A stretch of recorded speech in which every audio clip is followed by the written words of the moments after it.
Remember how upset, I'll never forget how upset Grant was that they were cheating. And Grant put it on his shoulders to crush that team.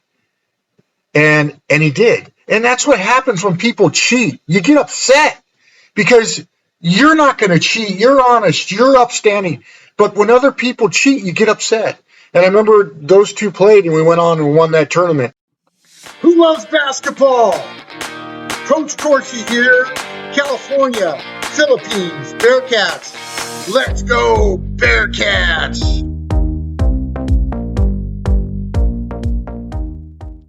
Hey guys, Coach Corsi here. California, Philippines, Bearcats. Hope you're having a great day. I'm going to start sharing once a week from this book, My Personal Best by John Wooden, greatest college coach of all time and coach of all time.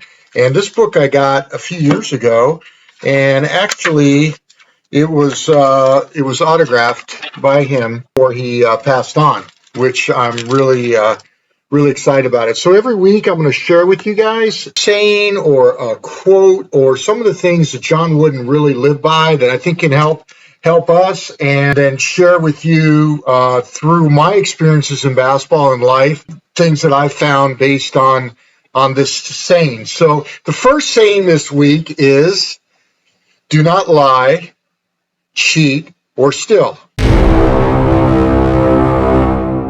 Do not lie, cheat, or steal.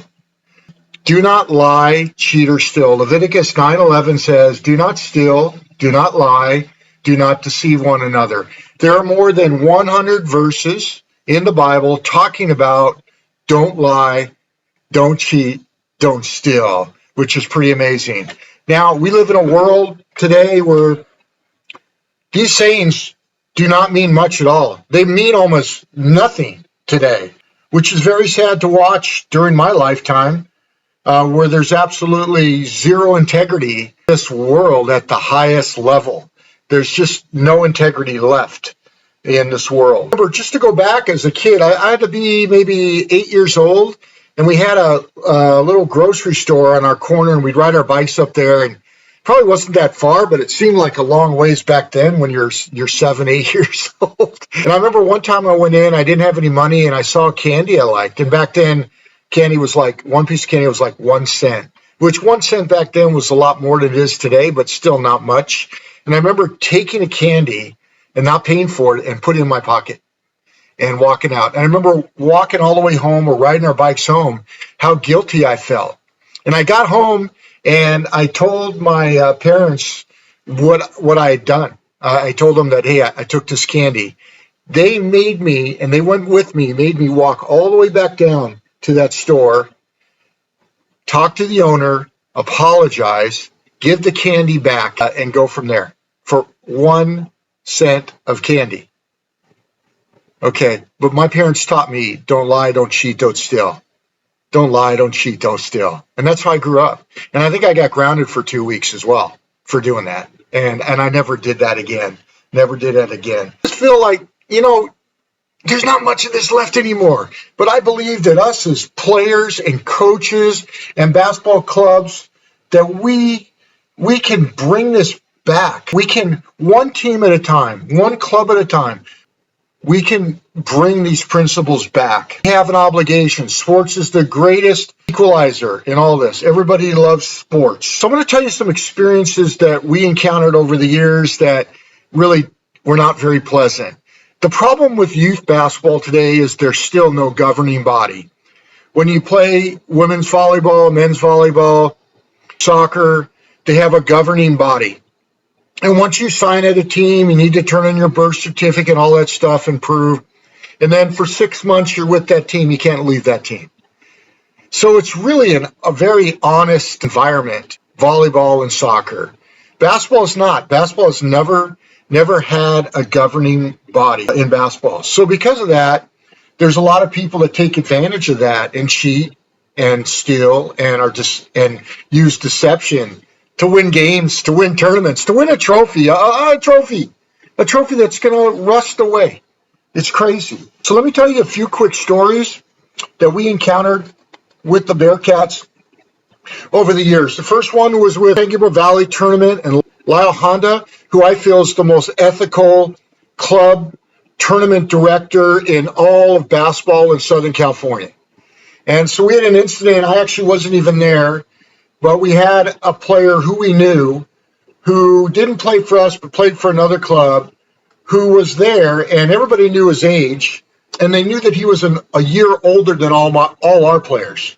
And so the coach called me, says, what do you want to do? I go talk to Lyle, tell him what's going on, tell the coach to produce a birth certificate showing the age, and hopefully, I know Lyle will do the right thing, and we'll go play. And so the coach did that, and of course, the kid couldn't play.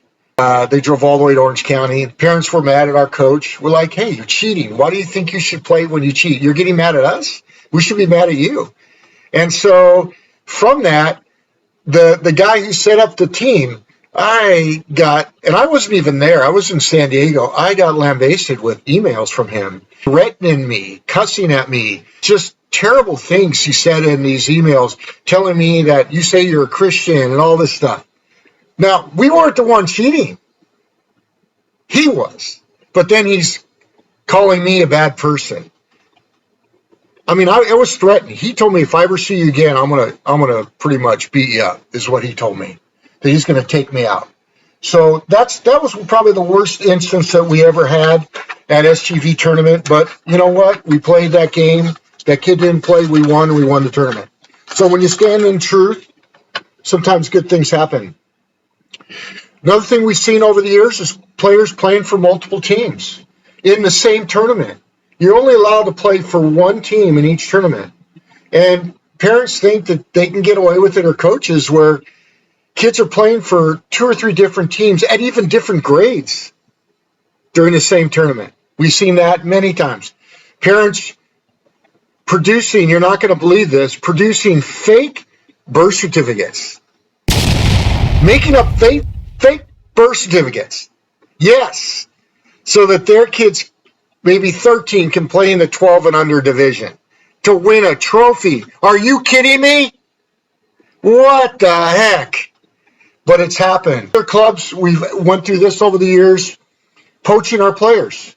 I've had coaches from other clubs and club owners come up to our players and parents after a game, trying to convince our player to go play for them. After a game, we're sitting there watching it, where we've had to go up and confront the coaches and club owners from the other clubs and confront them and say, hey, you can't do this. In the summer, if you want to go try to recruit our kids, great, but not during the season. Not now. This has happened many times. I've had to call and confront many club owners that were extremely dishonest. I call it basketball mafia. And it's rampant in youth basketball mafia, and many of these club owners. And we've had to call them out and tell them to stay away from our players. That's what I'm real proud of. In 18 years of this club, we never poached another player. One other thing, and this is interesting, we went to the Maui tournament every summer. We'd bring an 8th grade team. We did this for 10 years straight. It was amazing. Amazing experiences at the beach with the kids, dinners at Chemo's. It's our big deal, a big dinner of 50 to 75 people at Chemo's every tournament. But one year we went, and my son and one of our best players all time were there just to watch. Grant came with us, and then the other, Connor, was there to watch his younger sibling play. So we're playing in an 8th grade division, and we just took a really tough loss. I mean, these kids were big and strong, and we just couldn't handle it. It was really a tough game. And I had parents come up to me from other teams and say, their 2 best players, they're going to be sophomores in high school next year, not freshmen. If they were freshmen, it was okay. He said, they're going to be sophomores in high school next year. So I went up to the tournament director, and I asked him, is that true? Is that true? And he goes, yeah, I let them play because they needed some more talent. You guys are talented coming over from California, so I let them play. Really? Is that right? That my kids who are frustrated, some of them are crying, playing against kids that are a year older than them? Do you know how what a big difference there is from 8th to 9th grade 1 year at that age level? Maybe not as much from 22 to 23, but from 8th to 9th grade, what a big difference in your body structure. It's huge. So I told them, see those kids in the stands right there that played in the tournament last year when we won it? They're playing for me. Remember how upset, I'll never forget how upset Grant was that they were cheating.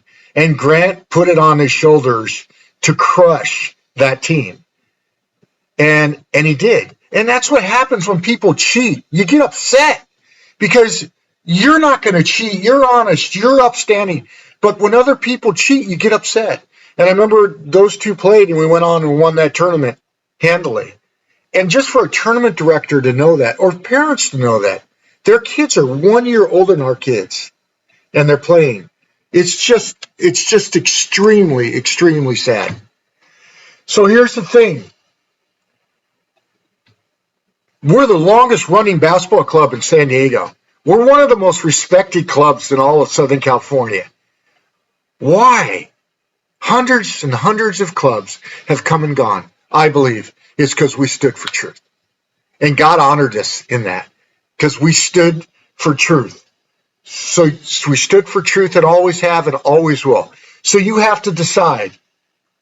Do you lie, cheat, and steal? Does it mean something to you? Has it ever meant anything? You decide. I know that God will honor you in your club and in your career if you simply follow these 3 simple rules. Do not lie, cheat, or steal from John Wooden. God will honor you in that. You have to decide, what is it going to be? What is it going to be? Think about it, what would God want you to do? Do you have a moral compass? Do you answer to a higher calling? I know I do. And we always will. And the California Bearcats, always. And I've always told our coaches that our job is to change the culture of youth basketball. One player, one team, and one club at a time. And I think we've had some success with that because I know there's a lot of clubs that stand with us now for truth, for integrity, that refuse to lie, cheat, and steal. So anyways, I want to share this with you today. It's on my heart. Once a week, I'm going to share with you something from John Wooden from his book here, The Personal Best. I highly recommend to go get this book. It's a great book. I've read it a number of times. It's one of the last books he wrote before he passed on and went to be with the Lord. So I hope you enjoyed this. Have a great day. God bless you guys so much. I hope this meant something to you. Go Bearcats. Hey guys, Coach Corsi here. Thanks for watching. Please subscribe and like, and thanks for being a part of this vision for the future to impact our youth and the next generation. God bless you and go Bearcats.